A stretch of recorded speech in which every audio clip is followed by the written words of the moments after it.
right, gentlemen, welcome back to another episode of Go to Market Crossroads. I missed y'all last week. How did the mayor? How did Rob Jones do? What shall we say? We had fun. He didn't quite fill the void, but we had a blast. Yeah. Attempted coup d'etat is what a lot of people are saying. Did he wear the orange suit or did he? I don't think so. He didn't wear the orange suit. He had the neon sign. Yes. Yeah. So No, it was fun, and it was a fun, like, little, like, kind of like, perspective on, okay, what are we doing here? How is this going so far? And then talked about some content stuff. It was great. And he was talking about, like, thinking about doing some more podcast content through RP, and I think he totally should. well, I don't know if you guys. I'm trying to remember when he came out with that. I think it was on Thursday or. No, have y'all seen his like Kendrick Lamar rendition Yeah. on LinkedIn? Zach, That's as close to viral as you're going to get on LinkedIn. I mean, that had hundreds and hundreds of. Yeah, I got over 500, and I got HubSpot to engage. I'll just send it to you. And he just came out with I didn't see that. he. If you guys back in your high school days were a Creed fan, he just came out with a rendition of a Creed song for Clay. My it's off of My Sacrifice. I'll send it to you. It's a banger. Fan or not, I mean that's part of the zeitgeist for sure. And Uh, so that's what I had going on last week, guys. I would get alerts of a Rob Jones music video while I was on the beach. So that was my week last week, which was a lot of fun. Anything new in your world over the last week? oh man, I've been kind of fighting a cold, so sorry for the raspiness. If we had recorded this a few days ago, you guys would have to suffer through an RFK Jr. impression the whole time. But nothing exciting over here. Just beating the drum, marching forward. Yeah, we've had some sickness around our household as well, but I like to overpromise and then overdeliver. So yesterday, I went to the pediatrician with our 4-year-old, and they were like, "Hey, can we get a cake pop? After we go." I'm like, "Yeah, totally. Like, you're doing great," because they're not feeling well. "You're doing great. We'll pick up whatever you need at the pharmacy." And I was like, "You know what? Why don't we make cake pops?" Because my wife always takes them to Starbucks to get a cake pop. So here I am being like, "Well, let's make them from scratch." So anyway, like 7 hours later, they were delicious. But it was a much bigger time commitment than I realized. I was up and down in the kitchen literally every hour and a half, like every hour to hour and a half for the entire day. But they were very good. I just had a little one after I just had my lunch, so life is good. But I don't want to bake for a couple days. Did we do multiple flavors or one flavor? Or Good how crazy question. was that? Well, it was triple chocolate frosting, chocolate cake interior, Oh, and then chocolate dip on the outside, All right. and then all sorts of different sprinkles. Our favorite color is rainbow, so there's just all sorts of sprinkles. Came on. Yeah. Rainbow Jimmy's. Yeah. that's that's when you bite the bullet. Just pay the $8 for the Starbucks cake pop. I think it was reminding me of my econ like 101 back in college of like, oh yeah, division of labor. Yeah. Time value money, man. Yeah. We definitely had that college experience making beer for the first time. We're like, we're gonna make beer. It's gonna be so awesome. And then like 3 months later, you end up with shitty beer, and you're like, you know what? Like $8 for a 6-pack is like a really good deal. We started doing bread making at our house, and which I guess a lot of people did during COVID, but I still do it. And we have some friends that I tell them how long it takes me to make bread, which it's not sourdough, so it's not like days, but it takes about 3 hours from start to finish. And she's like, "Why? Like, why would you do that? Just order this on Instacart, is at your door." Sometimes it's the process, guys. Yeah. I'd like to think that we made some memories. I'd like to think that there was some, we're in like core memory formation. But Yeah. What's the with sourdough? I'm like blank on the name right now. The yeast, is it like the mother you keep or what's Oh, the it's starter? The the starter. starter. Yeah. My sister, she's really into baking too, and she will like bring her starter with her, and she's Yeah. like, if my like she'll travel with it because she's like, if my husband lets us die, like I'm getting a divorce, so I bring it with me. Yeah, my buddy actually just quit his job to start a bakery, Whoa. and sourdough specifically. Love it. And like he'll come to the mountains with us, and he'll bring like all like he has to bring a starter at all times. Similar to what you just described. It's pretty insane. Yeah. I had no idea. Oh yeah. Well, I don't have a good segue from starter to the topic today, so we're just going to jump right in. There's not a lot happening in the market outside of just our little updates, and I thought a fun one for us to talk about is what happened with Apollo and Seamless. For those that aren't aware, they got booted off of LinkedIn, and I think it's just a good, not that data point, but just why it happened, because I think it's really relevant to our audience as we think about how do we do prospecting or outreach, how do we do that well in this new world? Because I think there's a lot of takeaways from that, not from Apollo specifically, but what is LinkedIn doing, and therefore what are the right actions, behaviors that we as revenue leaders need to be mindful of as our sales teams are doing outreach. So I think a good starting point rather would be for those that may not know what happened. Harris or Zach, do you want to take the stage as to what happened, and then we'll kind of unpack implications and therefore takeaways for our audience going forward. You want to take the beats, Harris, and then I got some thoughts about. Yeah. I'll do the what. I'll do the what because I don't even fully know why, to be honest with you. I mean, I have some like scattered data points, but I mean, what happened is that the Apollo. So if you go to Apollo.io, that's the company we're talking about. Competitor, probably closest big competitor would be like a ZoomInfo alternative. And Seamless.ai, their company pages were basically blasted off of LinkedIn. So it's as if they don't exist. And like if you go to an Apollo employees page, for example, and you look at like their employment experience, the icon next to their job is like a little ping of a building. It's like you referenced a company that doesn't exist. Yeah, they've been canceled essentially. And like if you search for it, nothing comes up. But so it's just the company pages on LinkedIn were taken out. So that's the what. Tim Zhang, the founder, hopefully I'm pronouncing his last name correctly, but he had posted something about it a little bit. We can talk about that. Smartlead had an experience that was kind of like this 6 to 12 months ago. So we could talk about that. But I mean, the what, that is the only thing that's, as far as I know, like really clearly understood. The like why and everything, I don't know, and the reasons and the game theory behind it. Like we can kind of unpack this and make some guesses, but that's what happened. Yeah, it's an interesting one. And speaking as a former LinkedIner, worked there like 10 years ago in sales, don't know much, but I would say like maybe to give some like, this isn't like out of the blue. Like I will say like, I was working there, 15 years ago, more realistically. Back then, before there was Sales Navigator, we on the sales team, like we got to like the benefit of like being at LinkedIn is like we had all that data. We used it ourselves to sell. And it was like a big like existential debate at the company at the time. I remember like, are we going to build sales tools? Like, are we going to like sacrifice some level of the member experience for the benefit of like, clearly there is valuable data here. And like, obviously that ship sailed. Sales Nav is now a, billion ARR plus business. It's a tent pole of LinkedIn. It ain't going anywhere. But like, I do think there is this genuine like struggle that they're up against of like, how do we create a vibrant, engaging community and have all these like positive network effects that people want to come in, build content, connect with others, do all these things, and then how do you not turn it into just a spam den where you're just getting blasted by everybody? And like, it's been something they've been up against forever. And so there was like, famously, they had a court case that like went all the way up to the Supreme Court versus basically people that were scraping LinkedIn data. And there ended up being a ruling that like scrapers, you're allowed to scrape public data. And I think like what a lot of these companies that they're, again, the game theory is like, why Apollo and Seamless, right? Because there are thousands of actors kind of like flaunting the terms of service and like clearly breaking the rules and even out of bounds of like what the Supreme Court says okay.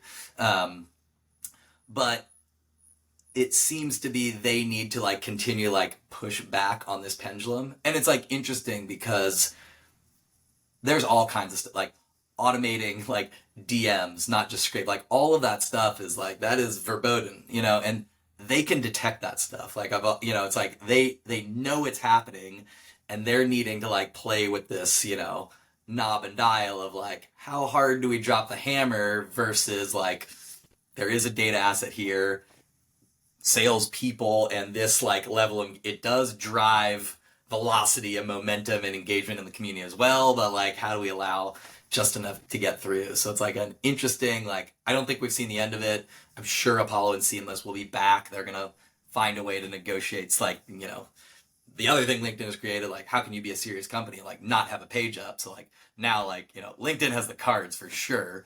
But it'll be interesting to see. Yeah. I mean, the one other thing I'll just say really quick, and then Brendan, I want to know obviously what you think, but we don't know why, right? I mean, this is the issue with, the only thing I could imagine that would maybe bother someone there more than my opinions about anything about automation would be discussion of like monopoly and antitrust policy. But the reality is like, there is no alternative to LinkedIn realistically. And so there are not these like competing, I'm sure they would argue there is, I don't know, maybe there is, but what are you going to use? X? It's not the same thing at all. In a sense, sure, you've got these different networking platforms, but it is what it is, right? For a reason. I think it's in a really strong position. And the reality is like, there's not competition. There's not alternatives. They have a pretty, like they can do a lot. They don't have to explain what they're doing. They don't have to fully explain why. And like, what's the alternative? What are people going to do about it? And I'm not saying what this decision was right or wrong, by the way. I don't know. I don't even, because the thing is like, we don't even know why. We can't even debate like, what was it? What was it that caused them to give them the boot? That was the problem. Like, so to me, that makes it really hard to even like, know what to do about it. I think again, all theory, but as I best understand it, like, and for people that this is a new issue for them, the like removing of the company page is kind of like, that is a punishment separate from like, what's the crime? I think the crime is that Apollo was using their extension that has wide distribution. So like their Chrome extension has millions and millions of users. When you're logged in as an individual user, you are able to see things on a page that are not necessarily deemed public information. And basically, again, I think the best theory, and like I think pretty well supported, is like those companies were using that extension basically as a backdoor way to scrape using, individual users' real cookies. So like they're not getting blocked, go scrape private non-public profile data, suck that into their database, and then they're obviously reselling that to everybody. And I think that's like LinkedIn's like, all right, like there are multiple like chains in this violation, and like, what can we do to get your attention? Boot your page. Yeah. I think it's similar to, gosh, I remember SalesLoft, like one of their first products, which was freaking awesome. If you were in sales like 6 years ago, was Prospector, and it did a lot of this with LinkedIn, and it's the same type of stuff. I think to your point, the most predominant theory that I've seen is really around the Chrome extension and what's getting them access to. And I think to your earlier point, Harris, like, there is a reason why Microsoft paid, however much it was, I think it's like $26 billion to have LinkedIn. It is a very strong competitive moat that I don't think anyone has access to that type of data.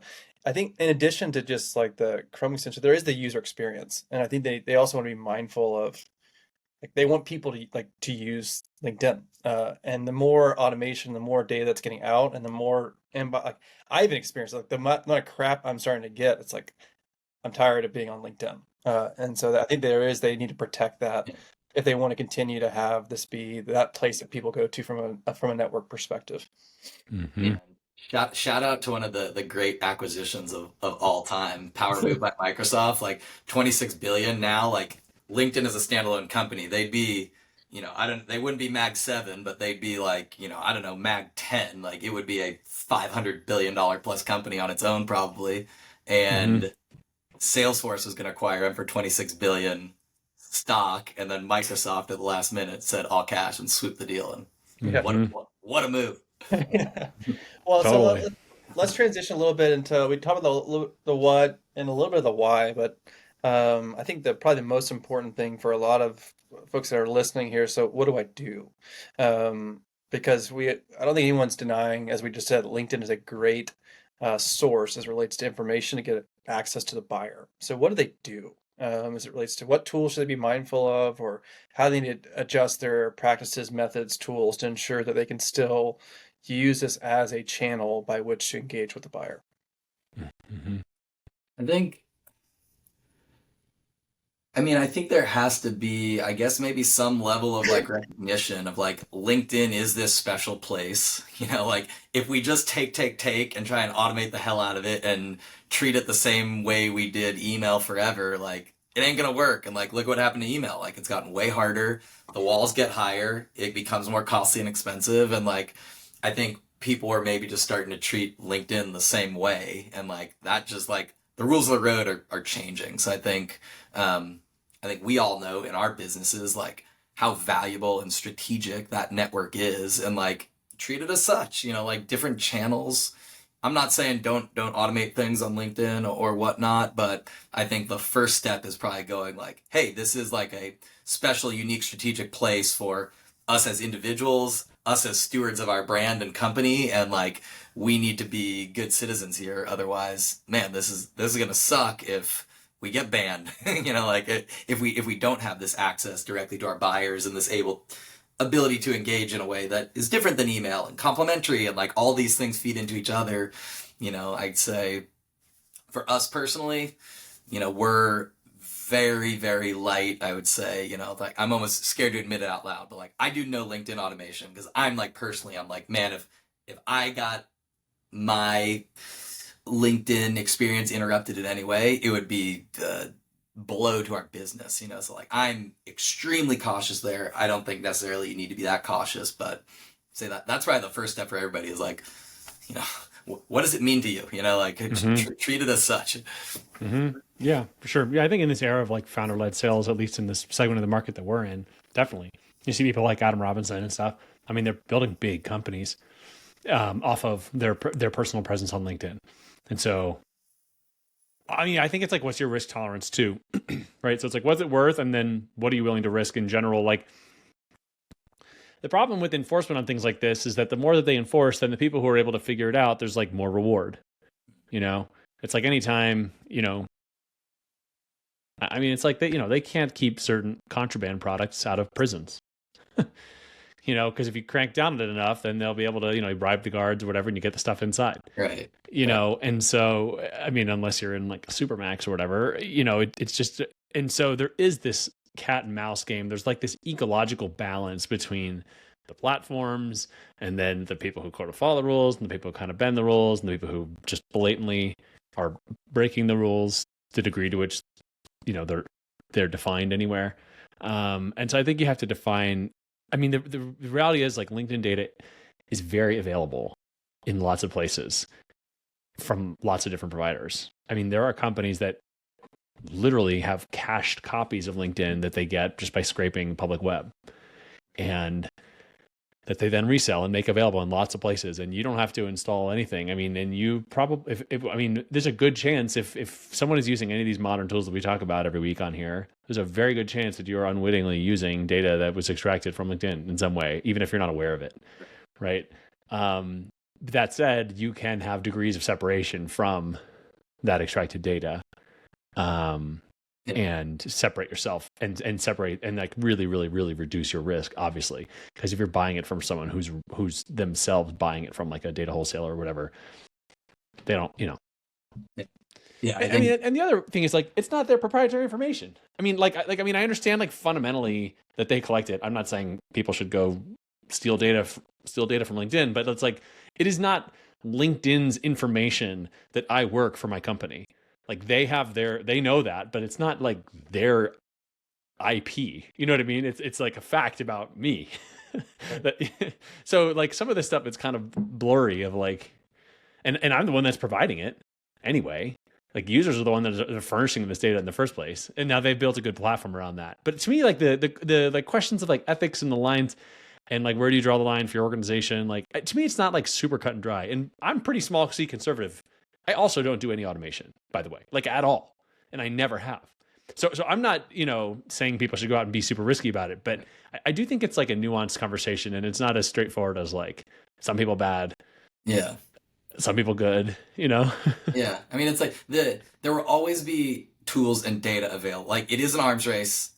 It will be available to your organization. I think, yeah, the question is really like, how much pain are we willing to put up with? Yeah. What do we want our experience to be there? How do we want it? Just like any other channel, and like there will be an arms dealer that will sell you the data or sell you the automation, and like I would anticipate LinkedIn continues to like raise that floor of like, all right, like it's maybe way too easy for people to, like they know what people are doing. Like they aren't being fooled, and it's just like, all right, they're making the same calculus of like, all right, how much do we need to invest to stop all these actions, Yeah, I agree. I mean, I spend a ton of time on the platform. I'm a power user. I post a lot. I DM a lot of different people on it. I comment and engage. It's kind of a water cooler for me in a lot of ways, especially like being a solo founder. It's how I keep in touch with a lot of people. Like, I'm a fan.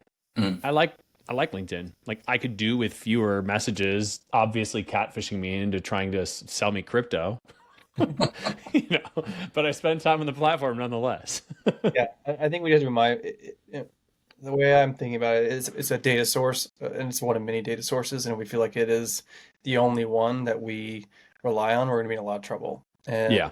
I think there's the saying of like married to the mission but date the process, and like in my mind it's like, hey, we are all in on this all bound approach where there's a demand generation. Like, we have to have an inbound motion and an outbound motion, and LinkedIn plays a part in that. Yeah. Like, how do you do that strategy effectively? And depending on where you sit in the organization, whether you're the founder, the CEO, you're an SDR, an AE, like LinkedIn is part of the toolkit. And so you need to understand the rules of the road as the way in which to engage. And I think what we're seeing is we have some automation, I'm not going to lie. But what we're trying to figure out is how do we do value add first? And we joked even at the beginning, it's about Rob's ridiculous videos. But like, what that allows for us to do is have content that people want to engage with that then strike conversation.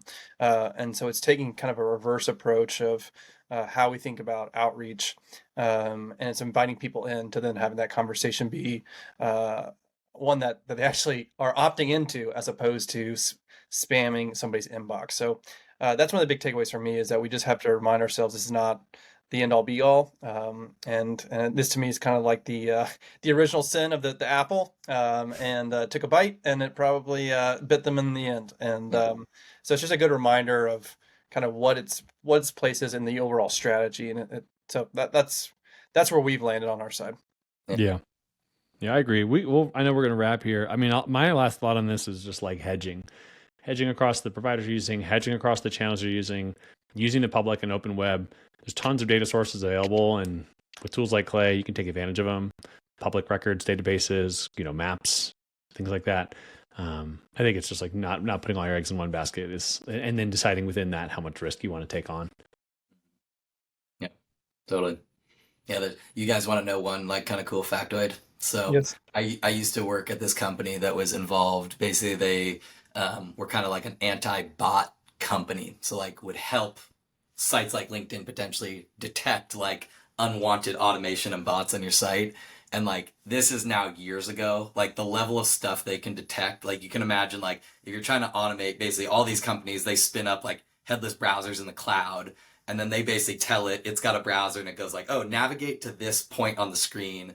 That's where you can like open the messages. And then this is like the coordinate where like the text field is. And like LinkedIn can detect like, hey, is your mouse like moving in a perfectly straight line from like one point in the screen to another?